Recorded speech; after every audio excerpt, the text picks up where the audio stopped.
ನಂತರ ಸುಹಾಸಿನಿ ಕಾರ್ಯಕ್ರಮಕ್ಕೆ ಮತ್ತೆ ಸ್ವಾಗತ. ವೀಕ್ಷಕರೇ, ನೋಡಿದ್ರಲ್ಲ ಎಷ್ಟೊಂದು ಕಲರ್ಫುಲ್ ಐಟಮ್ಸ್ ಇದಾವೆ ಒಂದು ಕ್ರಿಸ್ಮಸ್ ಹಬ್ಬಕ್ಕೆ ಡೆಕೋರೇಷನ್ ಮಾಡೋದಕ್ಕೆ ಅಂತ.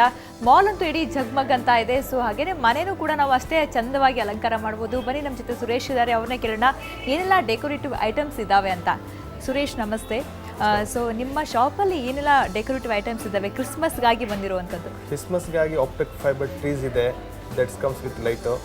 ಆಮೇಲೆ ಮತ್ತೆ ಬಾಲ್ಸ್ಗಳು, ಮತ್ತೆ ಬೆಲ್ಲು, ಮತ್ತು ಪೊಯಿನ್ಸಿಟಿಯ ಕ್ರೀಪರ್ಸು, ಕಾಲಿ ಲೀವ್ಸು, ಆ ಟೈಪ್ ಚೆರಿ, ಮತ್ತು ಸುಮಾರು ಐಟಮ್ಸ್ ಇದಾವೆ ಆ ಟೈಪ್ದು. ಸೊ ನೋಡಿದ್ರೆ ನನ್ನ ಬಾಲ್ಸ್ ಬೆಲ್ಲಲ್ಲೇ ತುಂಬಾನೇ ವೆರೈಟಿ ಇದೆ ಅಲ್ವಾ? ಸೊ ಅದರಲ್ಲಿ ಡಿಸೈನ್ ಫುಲ್ ಇದು ಮಾಡಿರುವಂಥದ್ದು, ಡೆಕೋರೇಷನ್ ಮಾಡಿರುವಂಥದ್ದು. ಹೌದು, ತುಂಬ ಗ್ರೀನು ಮತ್ತೆ ಅದರಲ್ಲಿ ಬೇರೆ ಬೇರೆ ಕಲರ್ ಎಲ್ಲ ಕೇಳ್ತಿದ್ದಾರೆ customer. Purple colour, something different they want it. ಹೌದು, ಅದರಿಂದ ಈ ಸಲ ತುಂಬ ಡಿಫ್ರೆಂಟ್ ಕಲರ್ ಬಾಲ್ಸ್ ಎಲ್ಲ ಬಂದಿದೆ. ಗೋಲ್ಡನ್ ಇದೆ, ಪಿಂಕ್ ಇದೆ, ಸುನಿಗಳ ಪರ್ಪಲ್ ಇದೆ, ಎಲ್ಲ ಕಲರ್ ಇದೆ. ಸೊ ಸಾಮಾನ್ಯವಾಗಿ ವೆರೈಟಿ ಅಂತಂದಾಗ ನಿಮ್ಮಲ್ಲಿ ಮತ್ತೆ ಬೇರೆ ಬಾಲ್ಸ್ ಬೆಲ್ಲ ಬಿಟ್ಟು ಮತ್ತೆ ಏನು ವೆರೈಟಿ? ಮತ್ತೆ ರೀತ್ ಇದೆ, ಮಿಸಲ್ ಟೋಸ್, ಗಾರ್ಲೆಂಡು, ಮತ್ತೆ ಈ ಕಡೆ ವಿಂಡೋಸ್ಗೆಲ್ಲ ಹಾಕ್ಬೋದು, ಡೋರ್ಗೆಲ್ಲ ಹಾಕಕ್ಕೆ ಆ ಟೈಪ್ ಸುಮಾರು ಐಟಮ್ಸ್ ಇದೆ. ಸೊ ಕ್ರಿಸ್ಮಸ್ ಟ್ರೀ ಅಲ್ಲೇ ತಗೊಳ್ಳೋಣ. ಎಷ್ಟೊಂದು ವೆರೈಟಿ ಇದೆ, ವೈಟ್ ಇದೆ, ಗ್ರೀನ್ ಇದೆ, ಮತ್ತೆ ಅದರಲ್ಲೂ ಕೂಡ ಮತ್ತೊಂದು 2-3 ತರ ವಿಭಿನ್ನವಾಗಿರುವಂತದ್ದು. ಇದೆ. ಸೊ ಏನದು ಡಿಫ್ರೆಂಟ್ ಆಗಿ ಪೈನ್ ಟ್ರೀಸ್ ಇದೆ, and then that same type Christmas tree ಇದೆ, ಮತ್ತೆ ಆಪ್ಟಿಕ್ ಫೈಬರ್ ಟ್ರೀಸ್ ಇದೆ. ಅದರಲ್ಲಿ ವೈಟ್ ಕಲರ್ ಬರುತ್ತೆ. ಮತ್ತೆ ಕಸ್ಟಮರ್ ಬೇರೆ ಬೇರೆ ಟೈಪ್ ಕೇಳ್ತಾರೆ, ಬೇರೆ ಕಲರ್ ಬೇಕು, ನಮ್ಗೆ ಡಿಫ್ರೆಂಟ್ ಕಲರ್ ಆಗಬೇಕು ಅಂತ. ಅದು ನೋಡಿ ನಮ್ಗೆ ಸಾಕಾಯಿತು, ನಮ್ಗೆ ಸಮಥಿಂಗ್ ಡಿಫ್ರೆಂಟ್ ಆಗಬೇಕು ಅಂತ.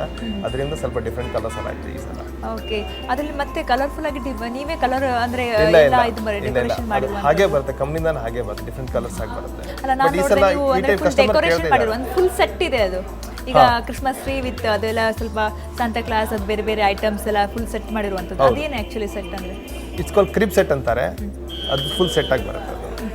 ಸೊ ಫುಲ್ ಒಬ್ಬೊಬ್ರು ಕೆಲವರೆಲ್ಲ ಅದನ್ನೇ ತಗೊಂಡು ಹೋಗ್ತಾರೆ. ಅದೇ ತಗೊಂತಾರೆ. ಒಬ್ಬರ ಹತ್ರ ಇದ್ರೆ ಬರೀ ಇದನ್ನ ತಗೊಂತಾರೆ, ಟ್ರೀ ಇಲ್ಲ ಅಂದ್ರೆ ಟ್ರೀ ಇದ್ರೆ ಇದು ತಗೊಂತಾರೆ. ಹಾಗೆ ಅಸಾರ್ಟೆಡ್ ಆಗಿ ತಗೊಂತಾರೆ. ಸೊ ಗಿಫ್ಟ್ ಐಟಮ್ಸ್ ಕೂಡ ಇದಾವೆ ನಿಮ್ಮ ಹತ್ರ ಅಲ್ವಾ? ಅಂದ್ರೆ ಕ್ರಿಸ್ಮಸ್ಗೆ ಕೊಡುವಂತ ಗಿಫ್ಟ್ ಐಟಮ್ಸ್? ಹಾಂ, ಇದೆ. ಅದೇ ಸೇಮ್ ಐಟಮ್, ಡೆಕೋರೇಟಿವ್ ಐಟಮ್ಸು, ಮತ್ತೆ ಕ್ಯಾಂಡಲ್ ಸ್ಟ್ಯಾಂಡ್ಸು, ಆ ರೀತಿ ಬೇರೆ ಬೇರೆ ಡಿಫ್ರೆಂಟ್ ಟೈಪ್ ಆಫ್ ಗಿಫ್ಟ್ಸ್ ಆಗ್ತವೆ. ಯಾವ ಥರ ಇರುತ್ತೆ ಕ್ರಿಸ್ಮಸ್ಗೆ ಕ್ರೌಡ್ ಸಾಮಾನ್ಯವಾಗಿ ನಿಮ್ಮಲ್ಲಿ? ಸೊ ಓಕೆ, ಪರವಾಗಿಲ್ಲ, ಚೆನ್ನಾಗಿರುತ್ತೆ. ಯಾವಾಗಿಂದ ಶುರು ಆಗುತ್ತೆ ಕ್ರಿಸ್ಮಸ್? ಇದಾದ ಒಂದು 15 ದಿವಸ ಇರುತ್ತೆ. 15 ದಿವಸ. ನ್ಯೂ ಇಯರ್ ಕೂಡ ಬರ್ತಾ ಇದೆ. ಸೊ ಹಾಗಾಗಿ ಎಲ್ಲರೂ ಬಂದು ಡೆಕೋರೇಟಿವ್ ಎಲ್ಲ ತಗೊಂಡು ಹೋಗ್ತಾರೆ. Okay, thank you so much ನಮ್ಮ ಜೊತೆ ಮಾತಾಡೋದಕ್ಕೆ.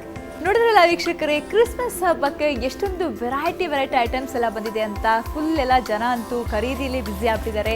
ನಾಳೆ ಕ್ರಿಸ್ಮಸ್ ಹಬ್ಬನ ಸಂಭ್ರಮ ಸಡಗರದಿಂದ ಆಚರಿಸೋಕೆ ಚಾಕ್ಲೇಟ್ ಇರ್ಬೋದು, ಕೇಕ್ ಇರ್ಬೋದು, ಇಂಥ ಐಟಮ್ಸ್, ಡೆಕೋರೇಟಿವ್ ಐಟಮ್ಸ್ ಇರ್ಬೋದು, ಫುಲ್ ಮಾರ್ಕೆಟ್ ಅಂತೂ ಜನ ಜಂಗುಳಿಂದ ತುಂಬ ಹೋಗಿದೆ ಅಂತಲೇ ಹೇಳ್ಬೋದು. ಹಬ್ಬ ಅಂದಮೇಲೆ ಸೆಲೆಬ್ರೇಷನ್ ಇದ್ದೇ ಇರಬೇಕು. ನಮ್ದೆಲ್ಲ ಏನೇ ಇರಲಿ, ಸ್ಟ್ರೆಸ್ ಇರಲಿ, ಟೆನ್ಷನ್ ಇರಲಿ, ನಿತ್ಯದ ಕೆಲಸ ಕಾರ್ಯಗಳನ್ನೆಲ್ಲ ಸ್ವಲ್ಪ ಬದಿಗಿಟ್ಟು ಖುಷಿಯಾಗಿ ಮನೆಯವರೆಲ್ಲ ಸೇರಿ ಹಬ್ಬ ಆಚರಿಸುವಂಥದ್ದು ನಿಜವಾಗ್ಲೂ ಒಂದು ಒಳ್ಳೆಯ ಒಂದು ಸಂಭ್ರಮದ ದಿನ ಅದು ಅಂತಲೇ ಹೇಳ್ಬೋದು. ಸೊ ನಿಮಗೆಲ್ಲ ಹಬ್ಬದ ಶುಭಾಶಯ ಹೇಳ್ತಾ, ಮೇರಿ ಕ್ರಿಸ್ಮಸ್, ಹ್ಯಾಪಿ ಕ್ರಿಸ್ಮಸ್ ಅಂತ ಹೇಳ್ತಾ ಇವತ್ತಿನ ಸುಹಾಸಿನಿ ಮುಗಿಸ. ನೇರ ದಿಟ್ಟ ನಿರಂತರ ಸುದ್ದಿಗಾಗಿ ನೋಡ್ತಾ ಇರಿ ಸುವರ್ಣ ನ್ಯೂಸ್.